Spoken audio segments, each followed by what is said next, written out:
Carson City, can you hear us there? Zach, Andy? Yes, sir. All right, we'll get started here in just a minute.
All right.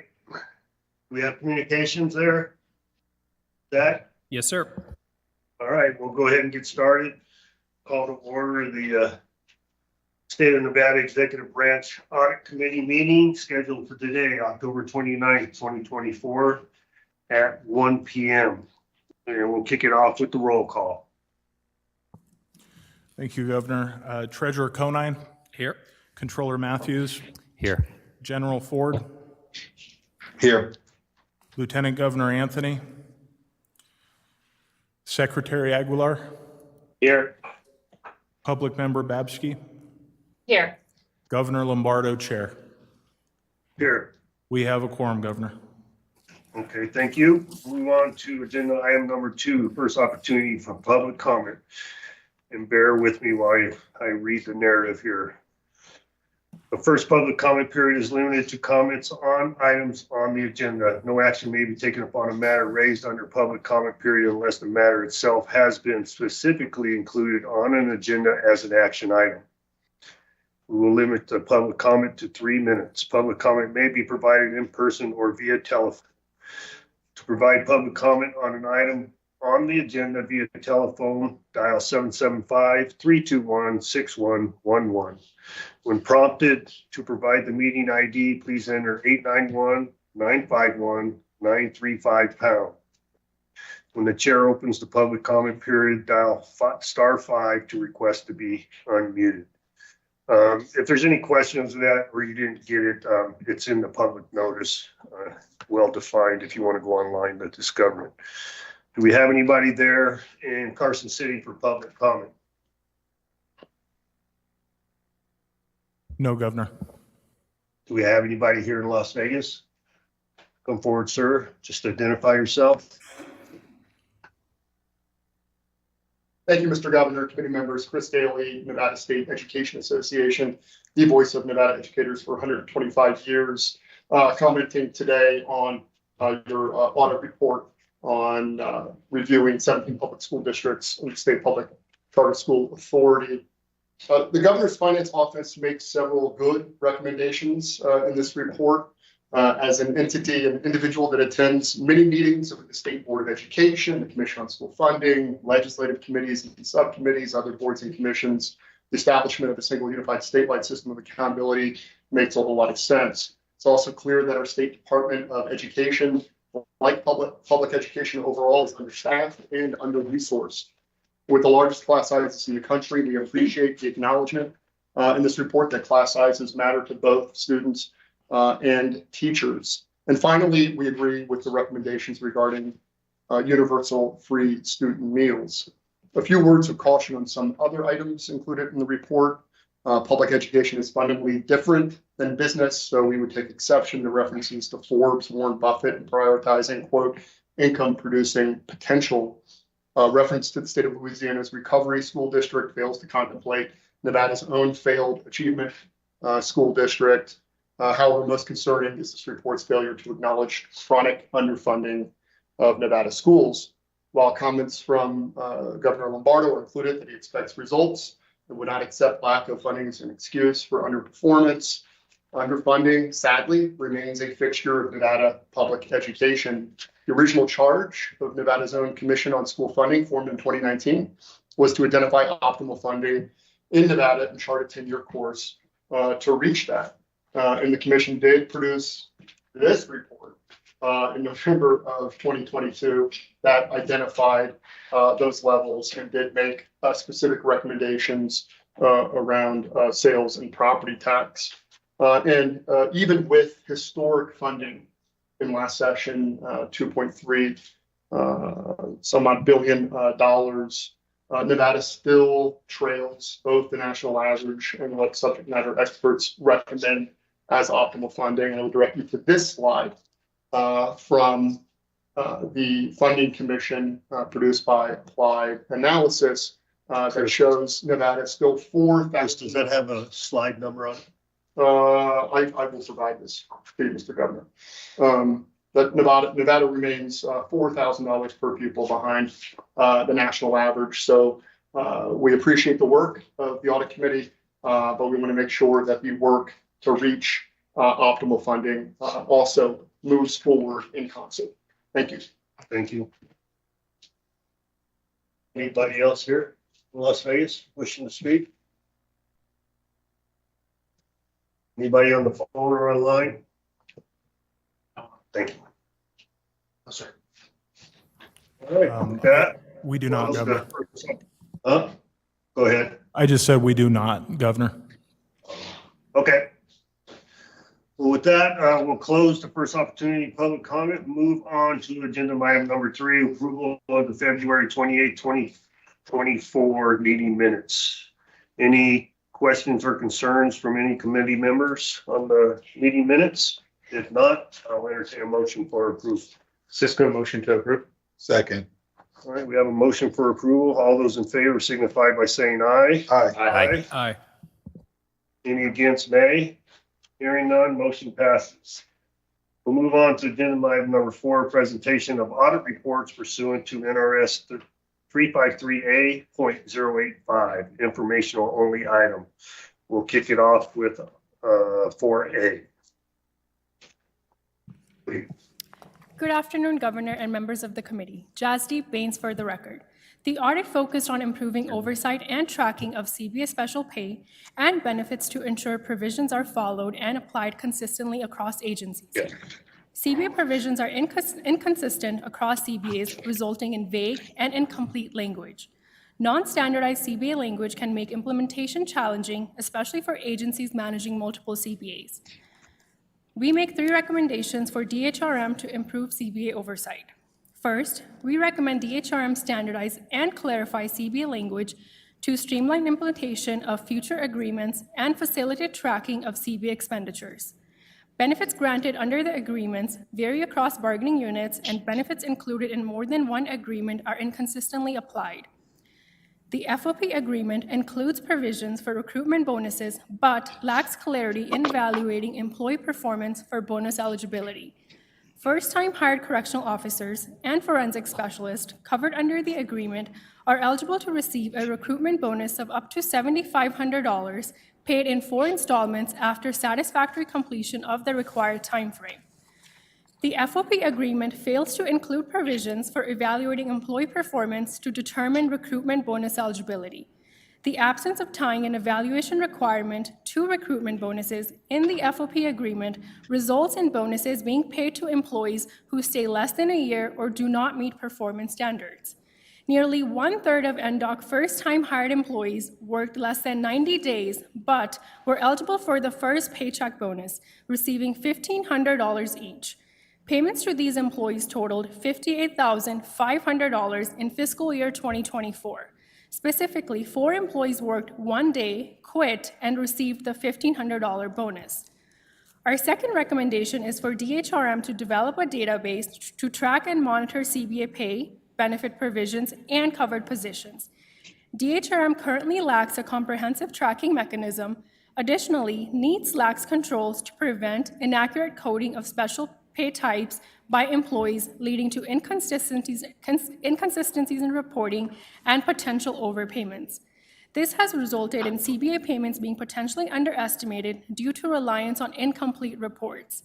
Moreover, there is inaccurate tracking of pay and benefits due to varying processing methods for special pay. Multiple codes are used to track the same special pay types, leading to discrepancies in reporting and difficulty in identifying the reasons for adjustments in salary. A more uniform and centralized reporting system to standardize pay codes and ensure accurate tracking of covered employees is necessary. DHRM faces challenges in accurately identifying CBA-covered employees, resulting in non-covered employees receiving CBA benefits. System reports are constrained by data inputs available, while other special pay reports are unavailable, making it difficult to identify payments made to ineligible employees. In these cases, reviewing paychecks is the only way to identify payments made to these employees. Some state agency leadership disclosed they were unaware of CBA-covered positions in their agency and the associated benefits. DIA had to inform these agencies of eligible employees. The audit found bilingual pay lacks consistency, with issues noted in payments and inaccurate records of bilingual employees. Documentation provided for payments is insufficient, and the approval process for bilingual pay is not consistently followed. 3 of the 4 CBAs allow employee certification by agency leadership. Meanwhile, the 4th requires certification by proficiency from an accredited institution. Only agency memos were required for employees to receive the bilingual pay salary adjustment for all CBAs. This resulted in non-compliance with bilingual pay requirements. The audit found both overpayments and underpayments for covered employees in addition to payments to non-covered employees in fiscal year 2024. Our final recommendation is for DHRM to offer guidance and tools to assist agencies in tracking and monitoring CBAs prior to implementation. DHRM oversees the special pay process and provides guidance to agencies. Delays in issuing guidance for the 2023-2025 biennium caused management issues, leading to delayed payments and pay codes confusion. DIA recommends DHRM implement a standardized framework to include regularly scheduled training sessions, periodic bulletins to publish FAQs and changes in procedures, mechanisms for soliciting feedback from agencies, and validating agency payments to ensure compliance with CBA provisions. Documented, standardized processes, tools, and clear guidance before implementation can help ensure effective tracking and monitoring of CBA provisions and lead to accurate and timely payments to eligible employees. We would like to thank DHRM and staff for their time and input throughout the audit. DHRM Administrator Bashira Washington and staff are available to answer any questions the committee may have. Do we have any questions from any committee members? I had a question, Governor. This is Andy Matthews. We talk about standardizing the language. I think you touched on this, but just to clarify, who exactly would be responsible for determining that standardized language? Would that be DHRM itself? I think you said it was, but I just want to make sure that was clear. Yes, sir. Craig Stevenson for the record. The DHRM has a labor relations unit known as the LRU, and that unit is responsible for collective bargaining at the state. We envision the labor relations unit to be responsible for standardizing the CBA language. and they would basically spearhead that initiative. Thank you. Can I follow up on that? Sure. Aaron Ford for the record. Thanks so much, Craig, for your briefing yesterday. Very helpful. And thank you, Mr. Controller, for your questions. So follow up to that. It seems to me it's going to be difficult to standardize CBA language because by the very nature, CBAs are negotiated between different bargaining units.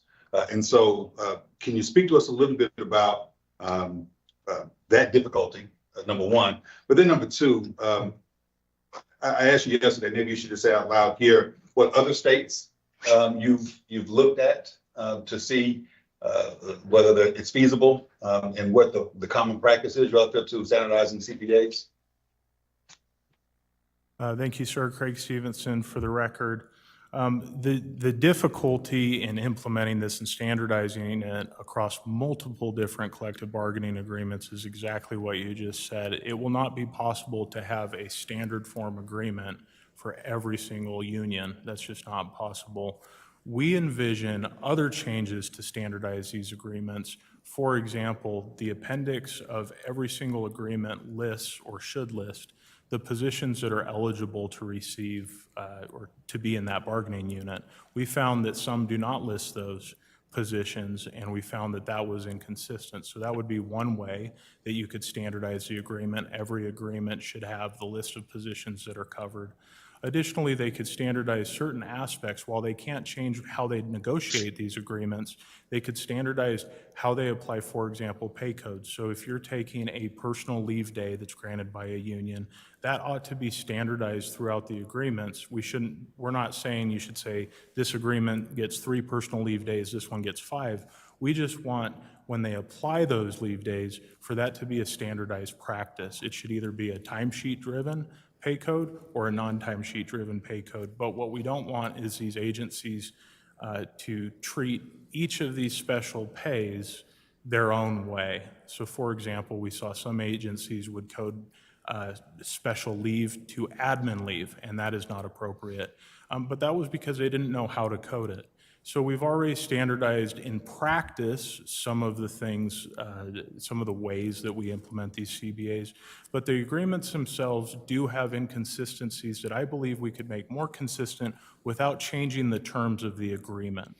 And that's something that I know the executive branch agencies have struggled with, is they have up to, say, 3 agreements that they're managing, and it's not very clear, okay, on this agreement, we need to manage shift differential pay this way, but on this agreement, there's a different qualifying period for shift differential. It might be that during the next round of negotiations, we allow the unions to do what they're allowed to do, negotiate that shift differential, but then DHRM takes on the role of saying, we need to be able to apply this consistently again, throughout the agreements, and therefore we need to define what the qualifying period is for that shift differential pay. So I would say those are the ways they could standardize these agreements without interfering with that legitimate labor negotiation process. The second, Go ahead. I'm sorry. The second part of your question was in regard to a survey of states, and did we do a survey of states to determine if they standardize practices? We did not do a survey of states to see if they had standardized agreements across the board. Okay, follow up? Sure. Okay, thank you for the answer to both of those questions. Let me go back to the very first answer you were giving relative to the coding and things of that sort. You mentioned to me during our briefing that NEETS didn't provide the best vehicle, so to speak, to assist in that regard. Could you speak to that issue out loud and provide for the committee what your suggestion was on that issue? Yes, sir. Craig Stevenson for the record. NEETS is an antiquated system, quite frankly. It stands for the Nevada Employee Action and Timekeeping System. NEETS has system limitations that, for example, with special pay, you can stack special pays up to either 15 or 20%. So when an employee claims, say, 3 different 5% special pays, that would be, we call that a 15% stack. NEETS does not have the ability to prohibit folks from exceeding that stack or that limit. We hope and we anticipate that the Core NV project will provide DHRM with a better way of managing the special pays. For example, currently we're limited to job and activity codes and reason codes. We're hoping that the Core NV implementation will offer a few more tools to be able to list special types of pay. So I mentioned earlier separating admin leave from this special leave granted in CBAs. We see them creating a pay category completely of its own for the leave days, for example, that could track those. The benefit of being able to do that in a system that's better than NEATS is that decision makers could then run reports, ad hoc reports that will say, this is how many personal leave days this union took. This was the cost of, say, overtime or backfilling a position when that employee was out. And so having that ability to run those types of reports, I believe, would be a huge value to decision makers. Unfortunately, we just don't have those abilities in NEATS currently. All right, thanks so much. Thank you. Chip, go ahead. Dina Babsky, I have a follow-up question.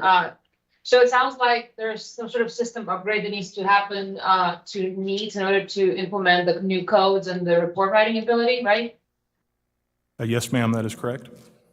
And then is there any idea of how much such an upgrade would cost? Thank you for the question, Craig Stevenson. For the record, in terms of the cost, we are hoping that the Core NV project will actually, their timekeeping module will simply replace NEATS and have that additional functionality.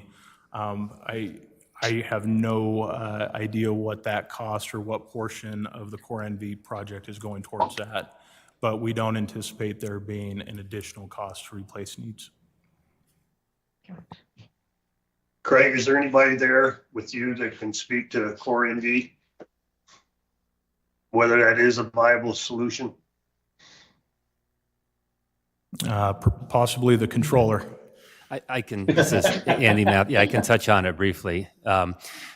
I'm certainly not the expert on the HR facet of the Core MB project, but my understanding is that yes, speaking in broad strokes here, that yes, that new implementation should go a long way toward addressing some of the concerns that have come up today. Sure, Washington, Administrator for DHRM. Yes, the new system with the upgrade should assist us in enabling us to provide necessary reports and accurately account for the employee's time in the new system. The current system is seriously limited, and we're hoping that the new Advantage 4 upgrade will assist with that. So be sure, do you have any idea on a timeline? A lot of the changes will be implemented January 2025. The HR portion of the Core NV upgrade will be in July of 2025. Okay, because yeah, we'll be having finalized CBAs right around there, right, June? I am currently in negotiations with multiple bargaining units now. And to speak about the standardization, the goal is where we can, certain articles that we can standardize. That is the goal, to standardize those. As you are aware, every bargaining unit has their own ask. Right. So in regards to those articles, it would be impossible to standardize them to be consistent across the board.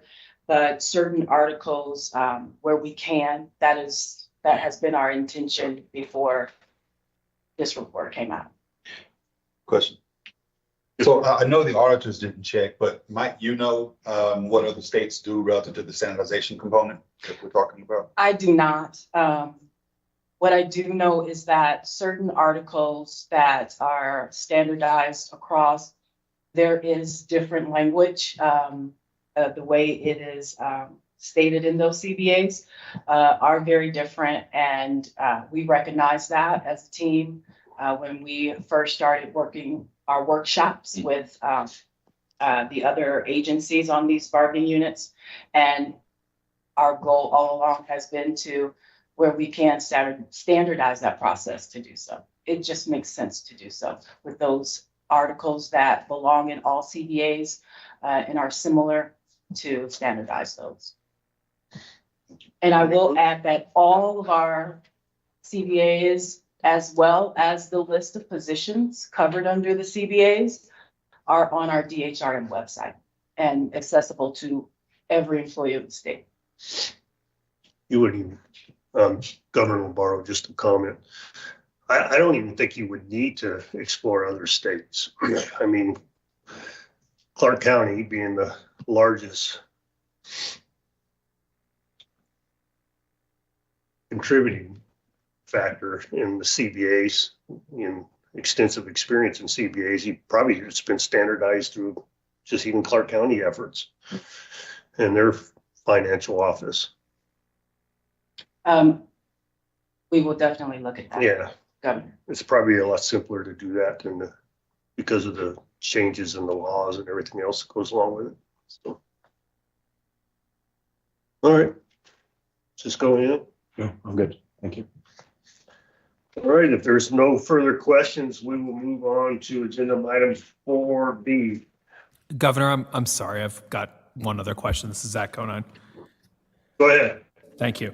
On page 10, there was a comment about the recruitment bonuses at NDOC.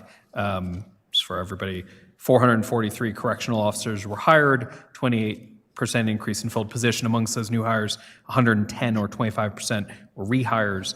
And the kind of summation, the conclusion that we're making there is that the recruitment bonuses weren't strongly correlated to the ability to fill those positions. And I guess I was a little curious because if 3/4 of the positions did use the recruitment bonus, wouldn't that be a relatively strong correlation?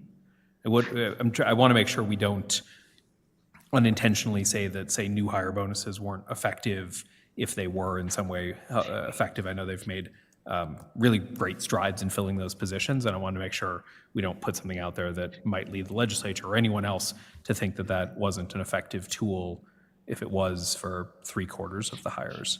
So I was curious where we got to that language, or if I'm missing something. Thank you for the question, sir. Craig Stevenson for the record. And we aren't, to be clear, we are not saying there's a no correlation or a weak correlation, but thank you for giving me the opportunity to clarify this a little bit. The saying it's not strongly correlated was more based on the fact that rehires are not eligible for that recruitment bonus. And they got a big chunk of rehires. And so we felt like that contributed to it not being a very strong correlation. And then the other aspect of this is, we might have it on page 9, and we do not. But basically, NDOC underwent a very large and coordinated effort to increase recruitment statewide.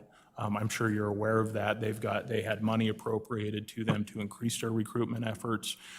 We talk a little bit about how later they have money to do a survey on muster pay. They have a lot of money.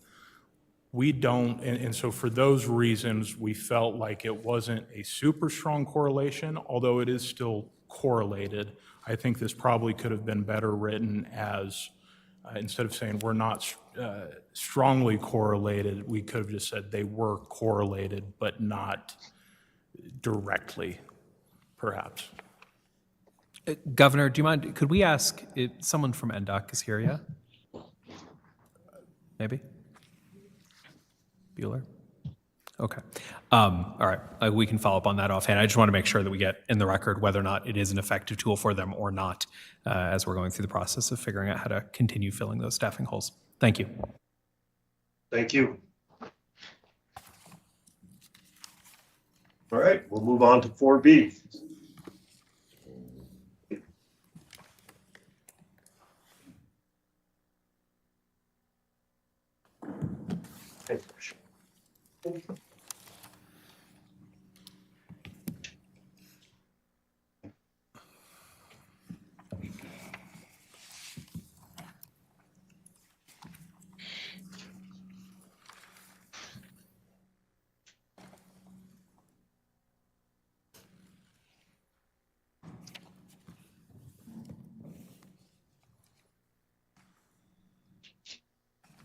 Good afternoon, Governor. Good afternoon, committee members. Marty Schaefer for the record. The audit focused on improving operations of the Southern Nevada State Veterans Home. We've made 6 recommendations. First, we recommend the department submit applicable past due debt to the state controller to commence collection efforts. At July 1st, 2024, over $1 million was 90 days or more past due from South Home residents, including over $980,000 that was outstanding for 210 or more days. None of the debt has been assigned to the controller.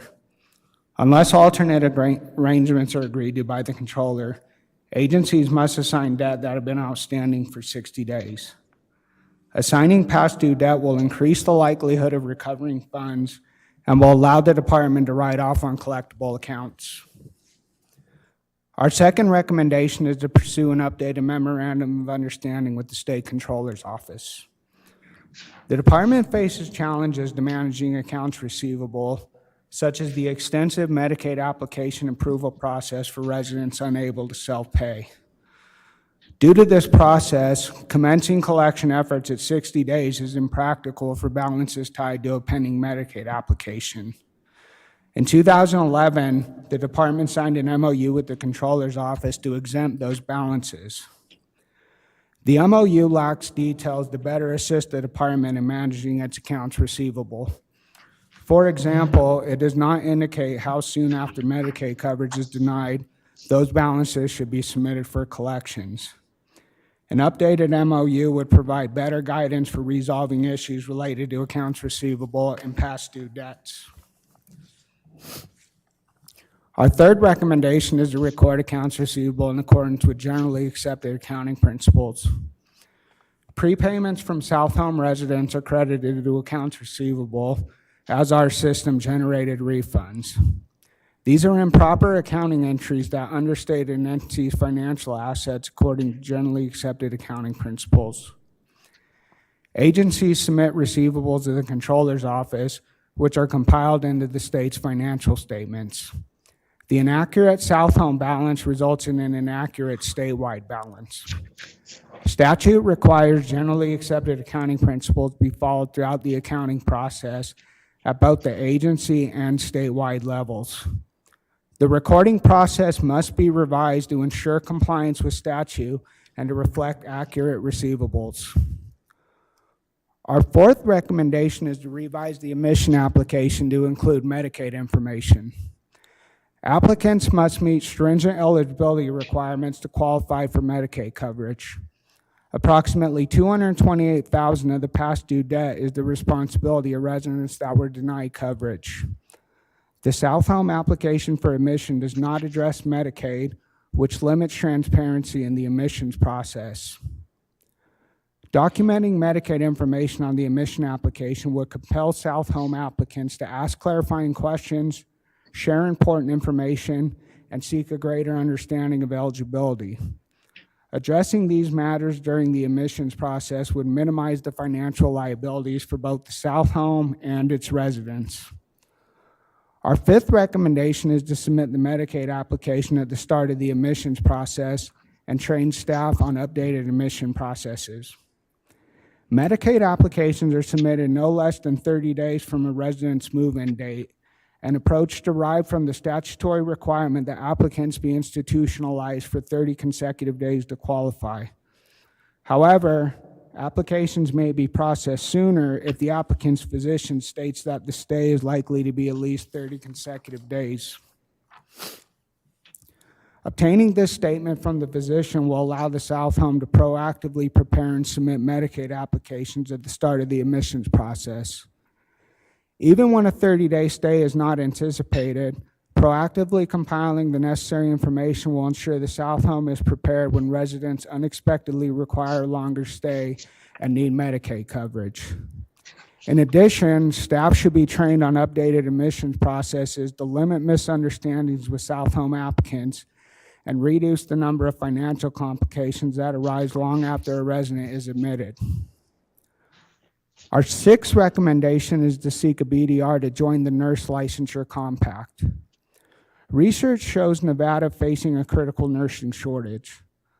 Among the strategies proposed to combat the crisis is to enact Nevada's membership into the Nurse Licensure Compact. As of July of this year, Nevada was one of only 4 states that had not yet joined the compact or have pending legislation to do so. While membership in the compact does not alleviate a nursing shortage, it does enhance disaster preparedness by allowing nurses to quickly practice across state lines. The need for quick mobilization was on display at the onset of the COVID-19 pandemic, when the state had to wait approximately 3 weeks from the declaration of a national emergency for an emergency directive to allow out-of-state nurses. In contrast, compact member states could utilize out-of-state nurses immediately. Membership also enhances access to care by increasing the pool of eligible providers. Online healthcare was expanded drastically, but the state is limited to nurses with a Nevada license to provide online services. Likewise, only nurses with a Nevada license can instruct online nursing courses. Utilizing out-of-state nurses online would free up limited available nurses for in-person services. It would also support recent state legislation to expand online healthcare and post-secondary nursing education. Both veterans' homes in the state are skilled nursing facilities.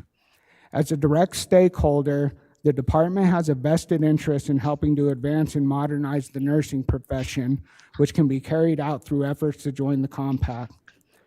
We would like to thank the Department of Veteran Services management and staff for their time and input throughout the audit. Director Mary Devine and her staff are available to answer any questions the committee may have at this time. Do we have any questions? Yeah, this is Andy Matthews again, Governor. I had just a few questions, and thank you, Mr. Schaefer, for the presentation. Just a comment at the outset, insofar as some of these recommendations do touch on the Controller's Office. We think what you're recommending is very sensible, and probably goes without saying, but know that we're here and ready to lend whatever cooperation we can to implementing these.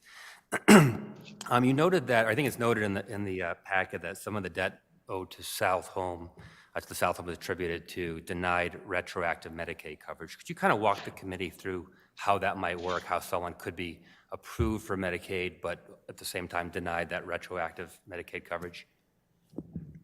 Thank you for the question, Craig Stevenson, for the record.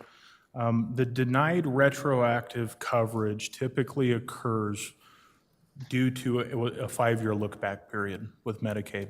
And so what Medicaid does is they look at your assets for the last 5 years, and if any non-exempt assets are over their threshold, you will be denied Medicaid. Some folks will enter the home. Let's say they sold a secondary residence, which is a non-exempt asset. They will enter the home, say 4.5 years after that sale, and the first 6 months they will be unable to have Medicaid coverage. 6 months in, they'll be past that 5-year look back. Now they're qualified, but they're denied retroactively. So the 5-year look back, especially as it relates to assets, is kind of a big one. That tends to be the main reason why applications are denied, is because as NDVS is vetting these Medicaid applications before they're submitted, they say, okay, let's take a look at what assets you had. Well, the resident may not know that a transfer to a child was a transfer of assets. They might have just thought, hey, we're passing down the family home. And so those are the sorts of situations that could lead to that. It's typically involving that 5-year look-back period. Thank you very much. I had a couple other questions, but I didn't know if any other committee members had follow-up on that first, but thank you for that, Administrator Stevenson. Regarding recommendation 2 in the MOU in the 70 days, that's included in there, and you noted that that's sort of an arbitrary number. Do you have a sort of an ideal time frame that you would eye for that? Is 70 too much, too little? And if you can speak to that at all, for something that would be ideal. Thank you for the question, Craig Stevenson, for the record. The amount of time in terms of too little or too much, too little would be less than 90 days. That's just too soon. They're currently at 70 days. Typically, across the state, it's 60 days before they get sent to you, sir. Too long would be over 6 months, in my opinion. The 90 days coincides with a Medicaid disability determination, so that's a pretty good threshold for, don't do anything lower than 90 days. I think in practice, it really is up to you and NDVS to arrive at an agreed upon timeframe. If you want me to throw something out there, 120 days makes a lot of sense to us. So I think somewhere around there, it's not quite double 70 days, but I think it's an adequate amount of time to get these debts over to you. Thank you. And then on recommendation, I think it was recommendation 3, the accounts receivable issue, how would you say that resident prepayments should be recorded in lieu of just crediting accounts receivable? Do you have any thoughts on that? So in terms of what they should do, Craig Stevenson for the record, we are recommending that they debit cash and credit a liability account. Where that, for the non-accountants in the room, where we want that money to go is to the resident trust fund. So under federal regulations, all money held on behalf of a resident must be maintained in an interest-bearing account. So those are already set up. We recommend that when there's a prepayment that you apply it to that resident trust fund where it will at least earn a small amount of interest. And then when the payment is due, we call it a snatch and grab. You have to have authority to do that in the signature on file, but then go and move that money from the trust fund and pay the balance. That's what we had envisioned. Thank you. And then finally, I promise this is my last question. I think it was on recommendation 6 on the compacts. Any data on the benefits of participating in those interstate compacts? I think it was the nurse licensure compact or the interstate medical licensure compact. Any data you can point to on what those benefits might be? Thank you for the question, Craig Stevenson, for the record. So there is some data out there, and the data that I could refer you to is that the IMLC, which is for medical practitioners, is similar to the nurse licensure compact, which is for nurses, but it's a very similar idea. The Board of Medical Examiners issued a press release in July 2024, and that press release said that they increased medical licenses issued in the state by 42%, which was quite an alarming number. That's a big win for them. And they attribute it to participating in the IMLC. Now, I'm not up here trying to say that we can expect the same results with the nurse licensure agreement, but that's some of the data that we do have.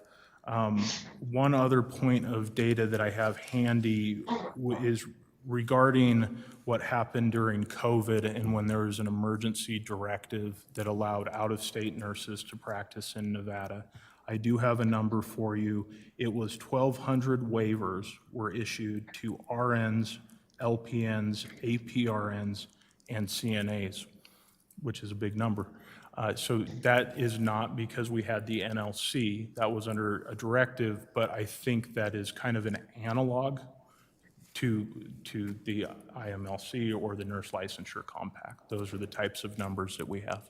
Sure. Thank you. That's it for me, Governor. Thanks. General Ford. Thanks so much. I appreciate that back and forth with you and the controller there. I want to go back to the collections issue here, and we may need to hear from the home itself. It indicates here that we have over $1 million that's more than 90 days past due, and none of it's been submitted to the controller. Can someone speak to us as to what the problem is with that and why that's the case? This is Director Devine for the record. It's the case primarily because of an inadequate management control practice where the home was not certain that they needed to submit those past due balances for collection or for removal. I'm not sure I understand what you mean. Can you maybe say it again in a different language?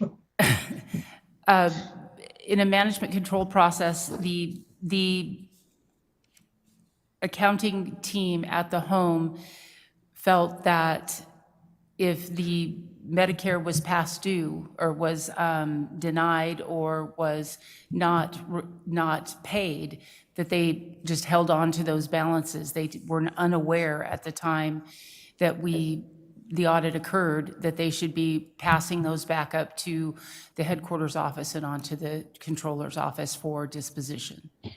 So the home didn't know that it had recourse to recover these funds? They did not. Okay.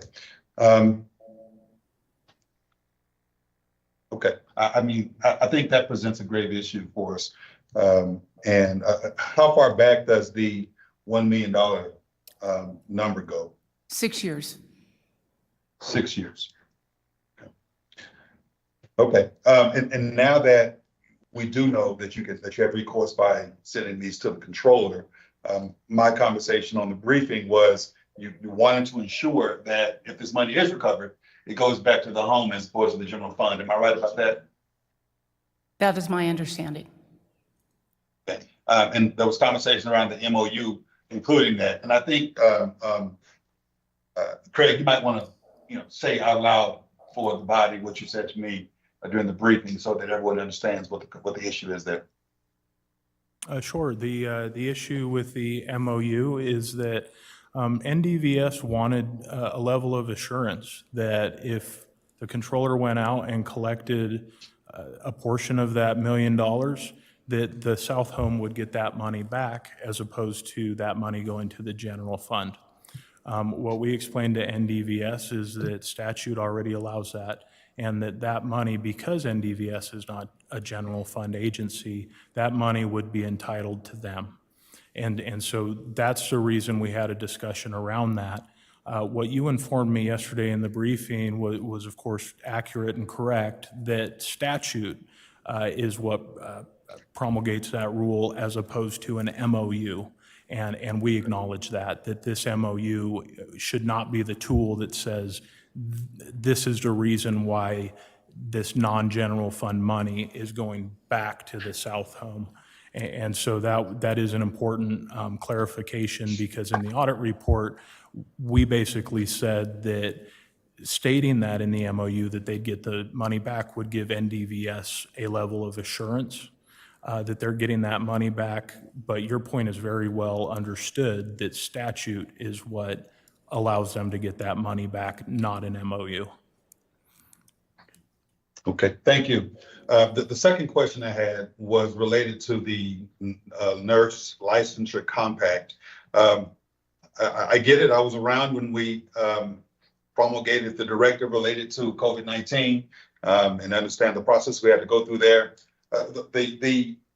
Not really a question. The thing I will note, however, is that this issue of reciprocity among professionals is a very interesting one. You've indicated that the medical license, that MDs have agreed to this licensure reciprocity approach. Lawyers have not, for example, right? And I just think that it's something worth considering further relative to the level of training that each state requires for particular licensees to engage in a particular practice, whether it's in this instance, for my instance, a lawyer, for doctors, even though they've authorized reciprocity, and including in this would be the nurse licensing issue. And so I think we should certainly be cognizant of that concern. I know you say we're only one of 4 states who have not entered into this compact. I'm not quite sure what the conversation is around that, but I thought it was worth noting that may be one of the issues we need to consider. Okay, understood, sir. Did you want a response to that? Sure, if you have. Okay, so with participation and why we looked at the IMLC, I just wanted to point out that the reason we looked at that is because it looked like a success story in Nevada. I mentioned earlier that the Board of Medical Examiners put out that press release with some really encouraging news regarding the licensure of doctors in the state. That's actually the genesis of this recommendation, is we said, wow, here's a success story with doctors. What are we doing for nurses? And so it has been brought to my attention that during the last legislature, this was a somewhat political or partisan issue. And so we don't want to wade into those waters. I stand behind what the audit report says, but this was not a politically based motivation. I know that during the last session, the SEIU union was opposed to this, and they're a major player in the state. And the reason that they were opposed, I'm not quoting them here, I want to just paraphrase in general. The opposition was related to the fact that if we brought in more nurses from out of state, that would lower the bargaining position of Nevada nurses. Right now in Nevada, nurses have pretty solid job security because of the shortage. And to be sure, there is a shortage in other states. However, it was the SEIU's opinion that allowing out-of-state nurses to come in would lower the bargaining position of in-state nurses, and they represent in-state nurses. I see. Okay. But thanks for the context. Thank you. Any other? There's some more, right? Go ahead. Dina Babsky, I have a question regarding the 6 years when the debt wasn't turned over to the, for collections. Did you observe that the department had any kind of efforts to collect on the debt themselves? And so were they successful to address the aging? Thank you for the question, ma'am. We did not observe that. However, if NDVS has any comments on debt collection attempts, I would turn it over to them. In terms of debt collection, I just wanted to point out that once it hits that 60 days, it needs to be referred to the controller. However, that does not preclude the agency themselves from making a phone call and saying, hey, you missed a payment last month. I'm sure those types of efforts were undertaken. But I'm going to pass it over to NDVS if they have a comment on that. This is Director Devine for the record. The local calls to the families or the residents in an attempt to collect did happen. Our business manager and our director did actually ask for collection of those funds. There's another portion of the audit report. It gets very complicated. We have situations where bank accounts get closed, credit cards get turned off. The check is in the mail. We'll pay you next month. We don't have it this month. Situations with our residents and their family members. As a result of the audit, we have taken a really much more proactive look at our admissions process and our collection process with both our finance and accounting team and the team at the home with the administration and the administration team, the business manager and all of that, to make sure that we are really reviewing how we do administration and how we do finances, as well as taking a look at this issue of back collections. We've looked at the fact that beginning in this financial year, state financial year 2025, beginning there, we will take a look at the collections. Anything now is sitting about that 90-day mark for this first quarter. We'll treat those with the eaches, and then we will work with both the audit team and the controller's office to say anything that's older than that, how do we look at that in a bulk and move forward with that to address that old debt and move it off the books or see what we're going to do for collection. Follow up to that. Yes, sir. I appreciate that question and the answer, but it does beg another question for me is, I know you've gone back 6 years and that's how we got to the $1 million figure here, but how long has it been the case that we've not sought recourse for bills that are past due? Do you know? Does it go back 10 years? Does it go back 20? And then I will follow up beyond that. This is Director Devine for the record. We'd have to go back and do some additional research. I think we have looked as far back as 10 years. To my knowledge, we have never sent anything for write-off. Okay, so you look back as far as 10 years, but this audit only goes back 6 to give us $1 million figure. Do you know what the figure is for 10 years? I do not. Okay, and then the second question, the follow-up I have is I wonder if during your legislative presentations, for example, when you were before the state legislature talking about your budget, has a conversation come up, has this conversation come up relative to fees that or amounts that are due that have not been paid? Have you had that discussion with the legislature before? Director Devine for the record, no, I do not believe that has come up with the legislature.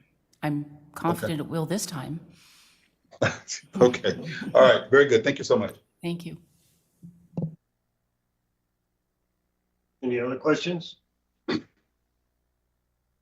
right, thank you for your participation, and we'll move on to, we'll close agenda item number 4, move on to agenda item number 5, presentation of audit. 6-month follow-up status reports pursuant to NRS 353A.090. It's an informational only item, and we'll kick it off with 5A.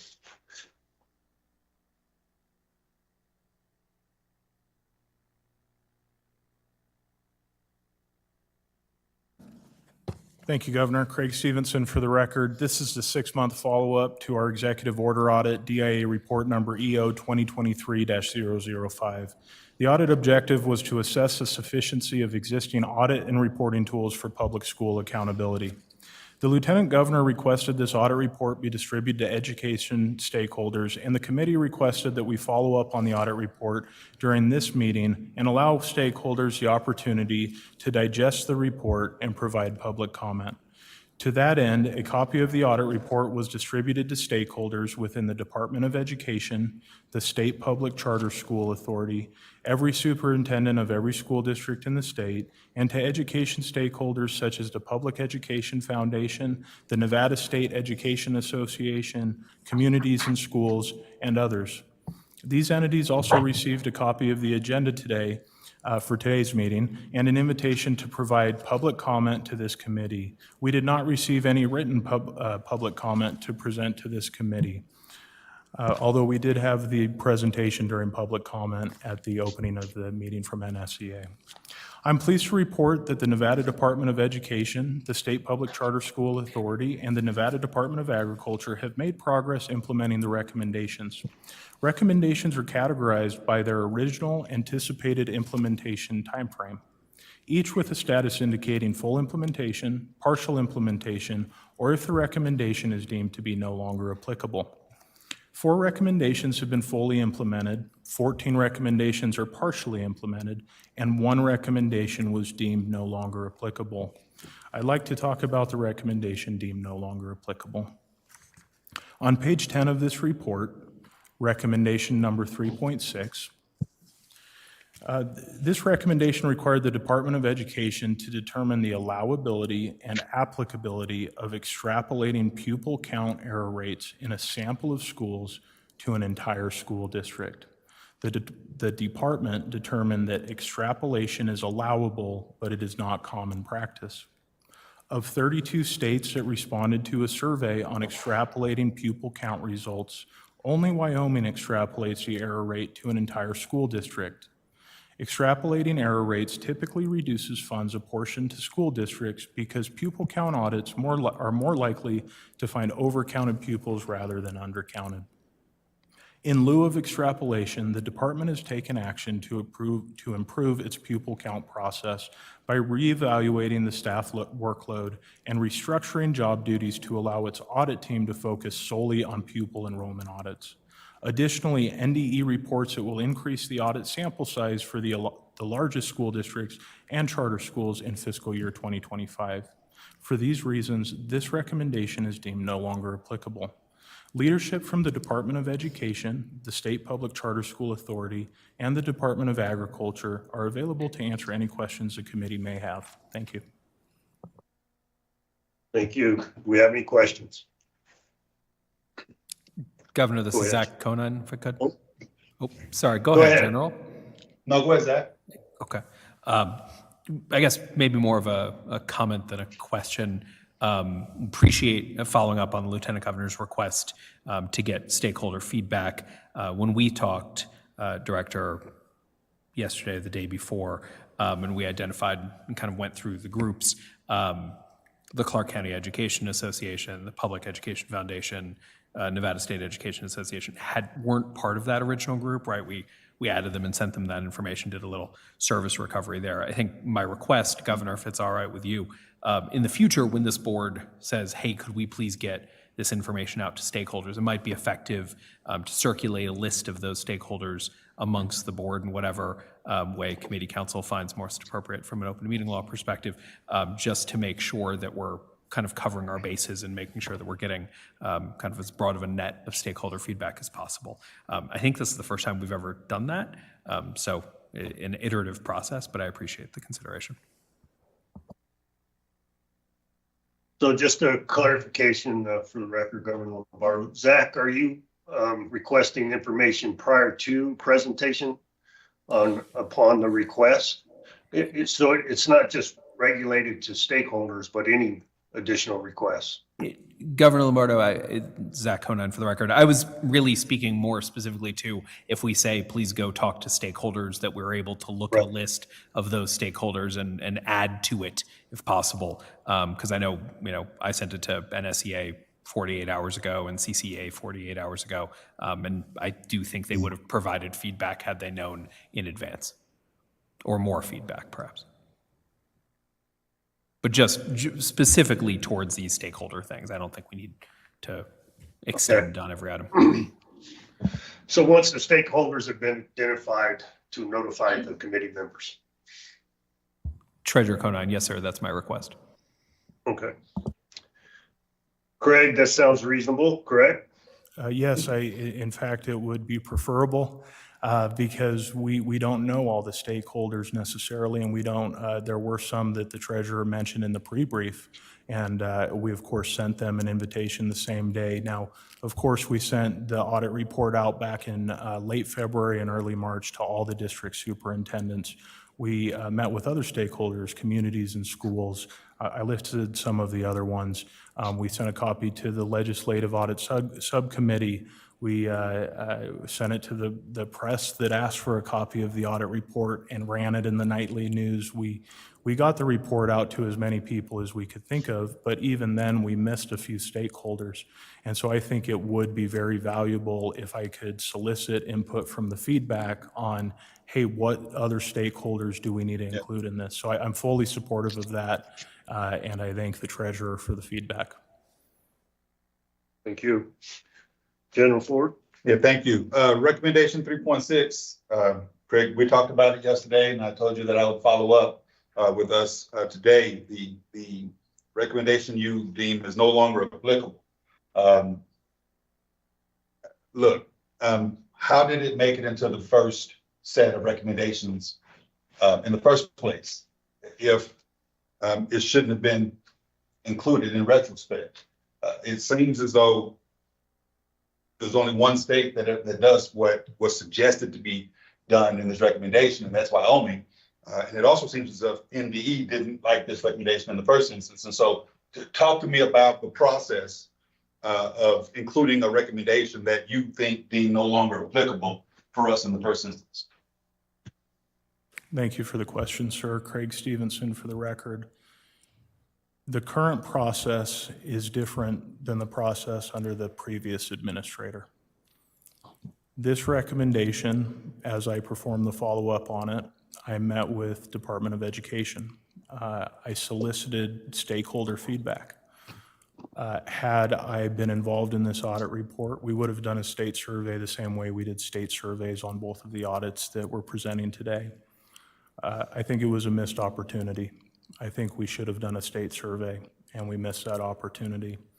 Having seen the results of NDE's state survey, it is overwhelmingly clear that no other states are doing this. And it's clear that they're doing it because no one has an appetite to reduce funding for education. NDE is prepared to talk about this today and their stance on it. My stance on it is that this recommendation is no longer applicable. And I don't think it's in the best interest of the state. And so from time to time, we do mark recommendations as no longer applicable. I'm glad we have that flexibility, but that's kind of my stance on it. I'm happy to answer any other questions related to it, but simply put, that is the reason why it is no longer applicable now, but it was applicable when the report was written. If I may, thank you. I appreciate that. You want Joan to comment on that before you respond? If she'd like to. I don't think it's necessary what I'm about to say. If you want to come up and speak based on what I'm saying, then great, Joan. But a couple of things. First of which, I want to back up and say, just because only one other state does it, doesn't mean we shouldn't try it. Let me clear that up. I don't need to imply that we can't do things other people aren't doing. But that said, I do appreciate your response, Craig, and that's that the purpose of an audit of other entities is to come back with recommendations and to do some introspection and to come up with suggestions and ideas. And you give those suggestions to entities, and that's part of your job, but it's also part of your job as the entity that gives recommendations to do introspection yourself. And so you coming back now saying that we've done introspection and decided that that was not a good idea in the first instance, I think lends credibility to the process itself. So I want to say that in the first instance, and then secondly, well, thirdly, I guess, just thank you again for briefing me on this so that we can have an opportunity to have a conversation around it. I don't know if Joan wants to come up and speak. Oh, I didn't know if he, because Craig had mentioned NDE, so I didn't know if he wanted to comment, so. You don't need to. If the general doesn't require it. I'm good. All right. All right, and if there are no further questions, we will move on to 5B.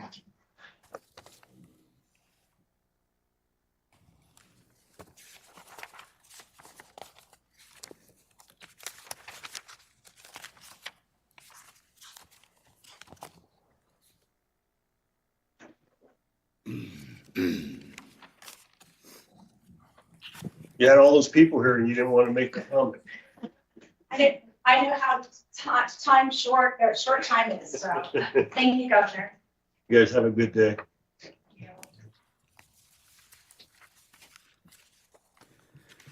Thank you, Governor. Marty Schaefer for the record. This is the 6-month follow-up to our audit of the Nevada Department of Veteran Services, DIA Report 24-01.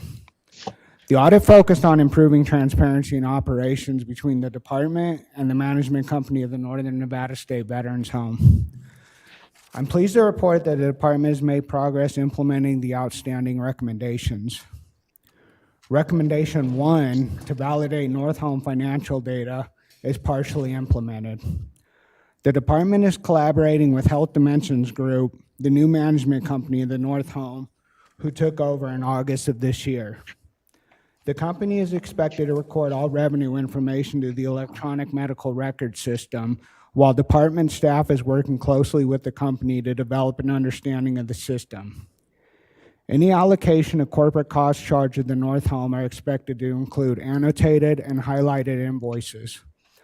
Full implementation of the recommendation is dependent on the company sustaining financial transparency with the department. Recommendation 2, to link the management fee to services provided, is fully implemented. The new contract for management services includes a liquid damages section that outlines monetary penalties for failure to meet specified performance standards. The contract also includes a section outlining the department's intention of notifying the company in writing when services rendered do not meet the expectations outlined in the contract. If the company does not respond with a satisfactory written plan of action or remedy the deficiencies, the department may terminate the contract, withhold payment of the management fee, or take other action.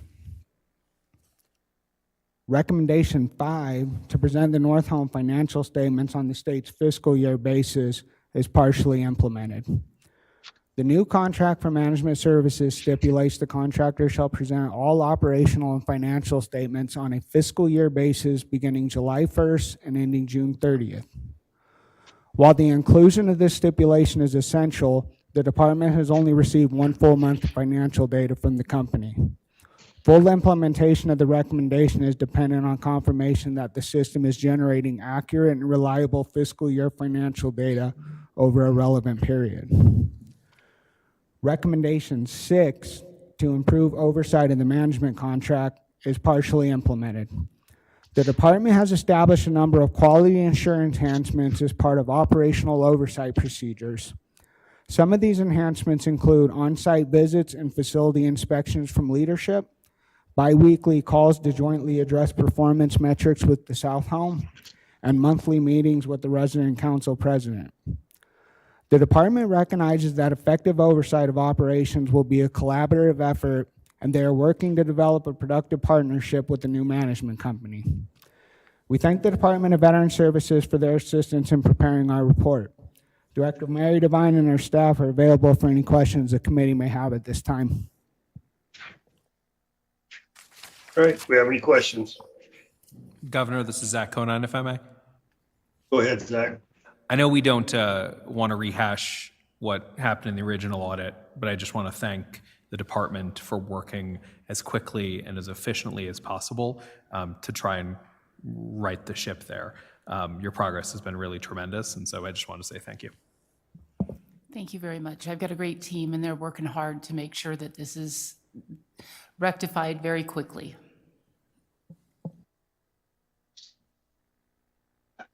Any other questions or comments? Seeing none, thank you, everybody, for that. And we'll move on to agenda item 5C.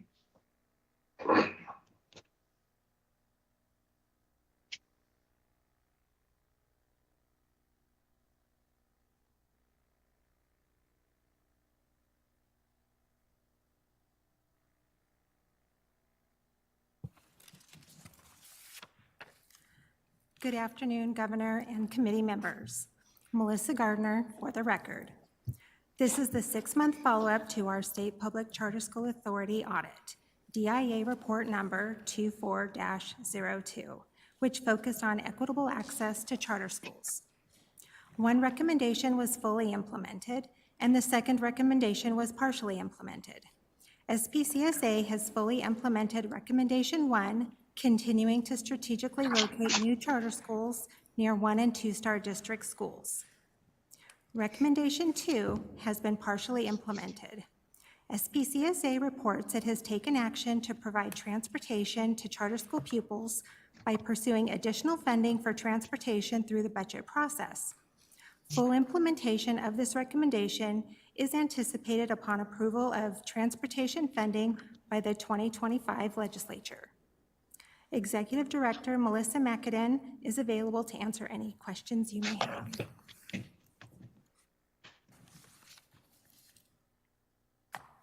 Go ahead, Mr. Aguilar. Cisco for the record. On recommendation 2, when you talk about transportation, is that PDR going to include alignment with DMV regulations and policies? Because I know that's been a struggle of the transportation initiative. Melissa McAdin for the record. My understanding is that the DMV is going to be running a bill that would give the exempt status to charter schools that are afforded to other public entities. Our bill is more related to the funding through the auxiliary services as traditional public schools receive for transportation. Okay, thank you. Any other questions? Concerns? Hearing none. We'll close agenda item number 5. Thank you, everybody, for your participation, and move on to agenda item number 6, approval of the annual report pursuant to NRS 353A.065 for action. Mr. Stevenson.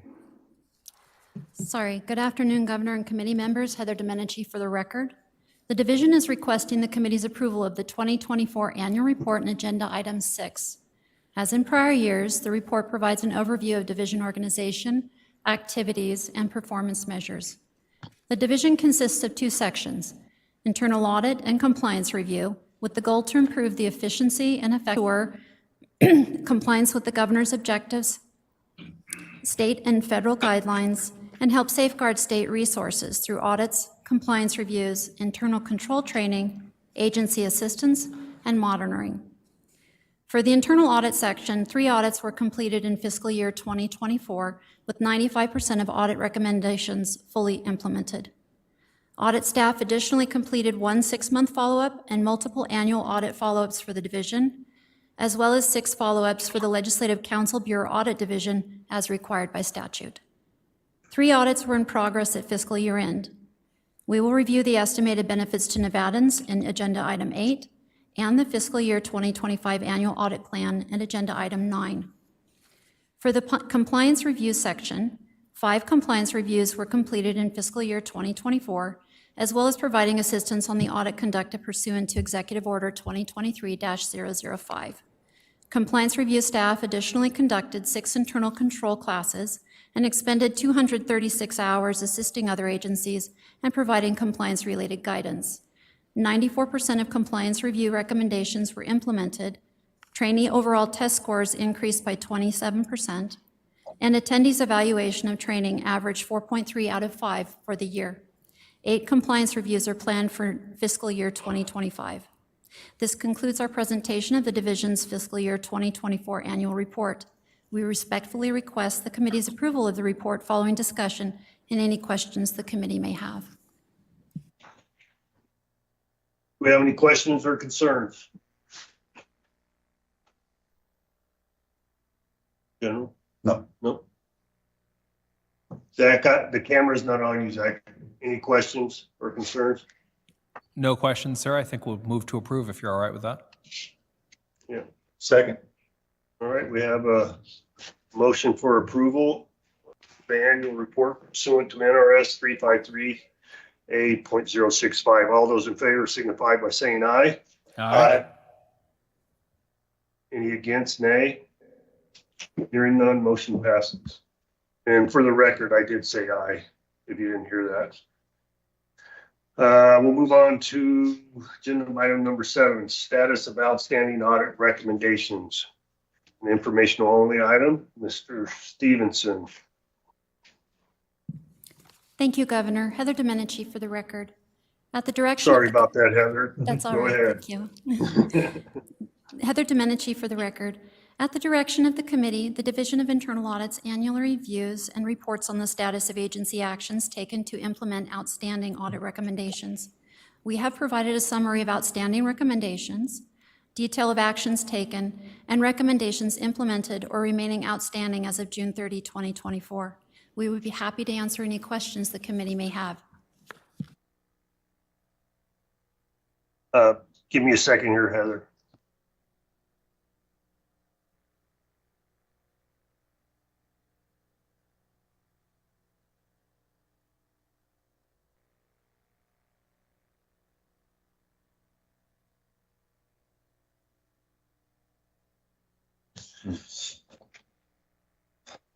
All right, is there any questions or concern on agenda item number 7?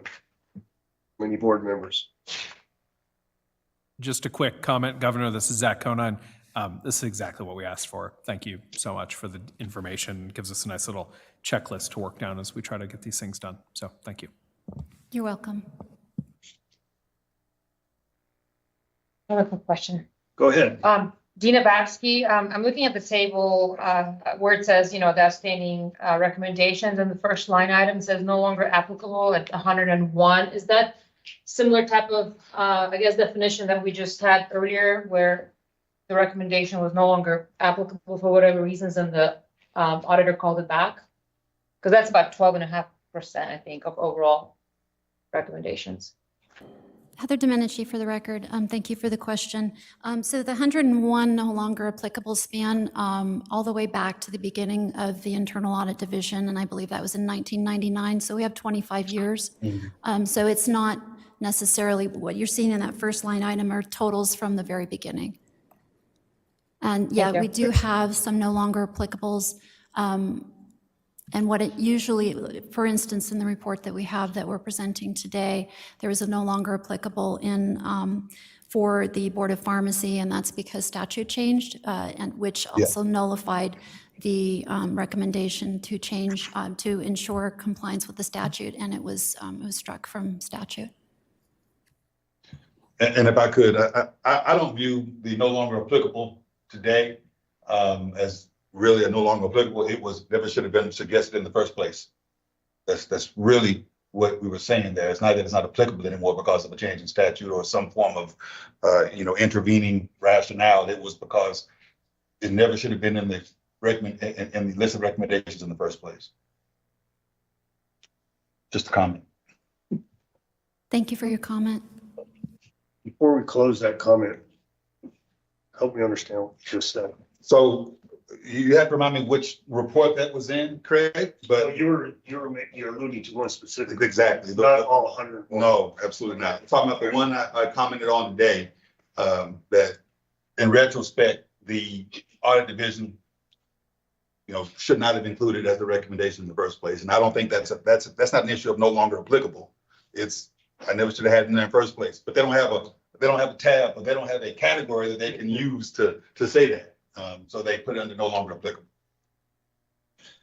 So just to eliminate any ambiguity in the future, Heather, can you just put on footnote 2 from the beginning of the audit division? In case there's a concern from any other committee member in the future.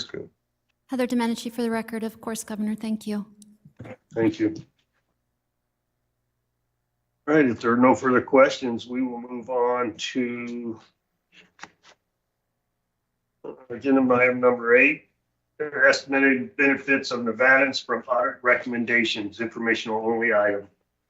And is it going to be you, Heather, or Craig? It will be me. Okay, go ahead. Heather Domenici for the record. As discussed in the annual report, the division develops recommendations that improve the efficiency and effectiveness of state agencies through solution-based recommendations. We estimate the monetary benefit of implementing audit recommendations when possible.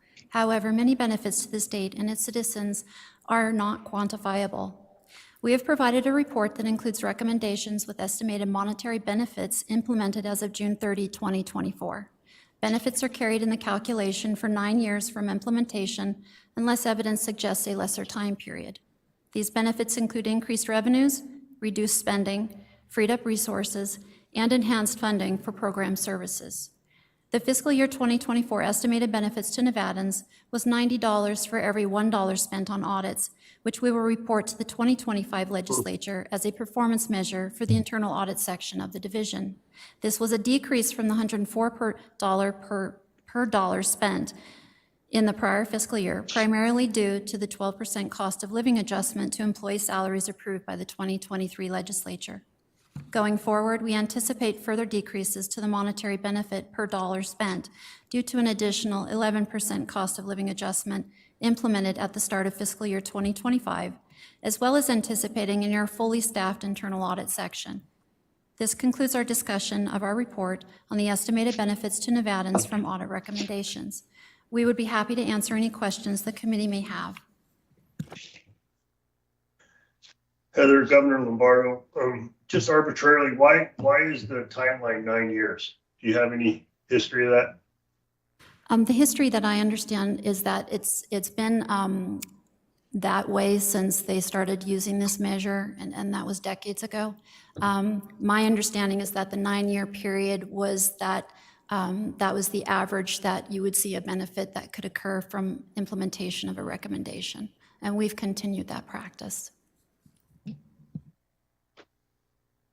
Take 9 years to see it, huh? Okay. That was just my own clarification. Any other questions from any other committee members? Any concerns? Zach, you look like you're upset. You have a concern? Only at the fact that there is no heat in this building for some reason, Governor. It's freezing. But we're fine. We're freezing out up here. We got ice in these bottles. I got the heat turned on. Oh, he's in Carson City. Yeah. We have air conditioning on a cold day. Your mic's cut off, Zach. Probably a good thing, General. All right, we'll move on to agenda item number 9, approval of the annual audit plan pursuant to NRS 353A.038 for possible action. Thank you, Governor. Tab 9 is the Division of Internal Audit's fiscal year 2025 annual audit plan, which was approved by the committee at the February 2024 meeting. The committee requested the audit plan include a list of all audits previously approved by the committee, which is being presented today for committee action. We intend to present 3 audits at the June 2025 Audit Committee meeting. The Department of Corrections audit and the Department of Agriculture audit will be opened in the coming weeks. The Department of Transportation audit was opened in June of this year after filling our vacant audit manager position, and that's Heather Domenici, who's sitting next to me. There are 3 audits highlighted in green on the bottom half of the page. We are planning on opening these audits before the next audit committee meeting unless instructed otherwise. The audit plan has been agendized for possible committee action. I am requesting the committee's approval of the audit plan as presented. I'm happy to answer any questions the committee may have at this time.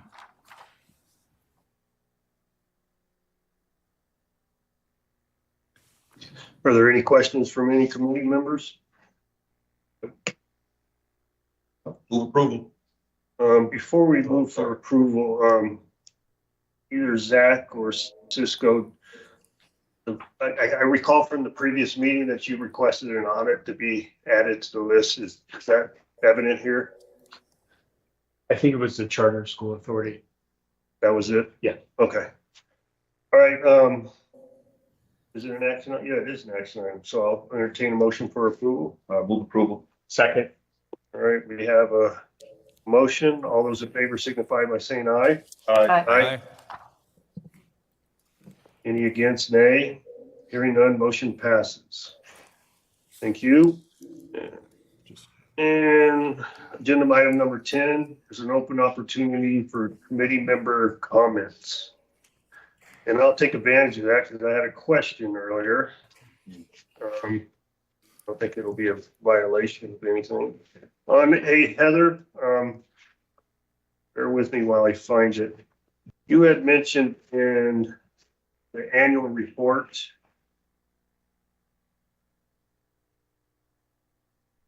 on page 7, said audit follow-ups completed for Legislative Council Bureau Audit Division. You said it was per NRS. I didn't understand that. Why would that be per NRS? The statute requires us to follow up on all of LCB's audits. There's a technical reason for that, which is that LCB follows what's called the yellow book in auditing. It requires an external entity to follow up on their audit reports. We follow, it's called the red book for internal audits, and we do not have that requirement. So we get to have twice as much fun, and we follow up on our own reports, and we follow up on LCB's reports as well, sir. Okay. Thank you for that clarification. And outside of that, welcome aboard, Heather. Thank you, Governor. Any other comments from any committee members? All right, we'll close agenda item number 10 and move to the second opportunity of public comment under agenda item number 11. Do we have any public comment there in Carson City? Doesn't look like it, Governor. Any here in Las Vegas? For sure, you don't get back to the table? I'm good, sir. Anything online or on the phone? Greg? No, sir, we have none online or on the phones. All right, make a motion for adjournment. So moved. Second. We have a second. All those in favor signify by saying aye. Aye. Aye. Amy, I didn't hear you. Aye. All right, everybody have a great day. Thank you, Governor.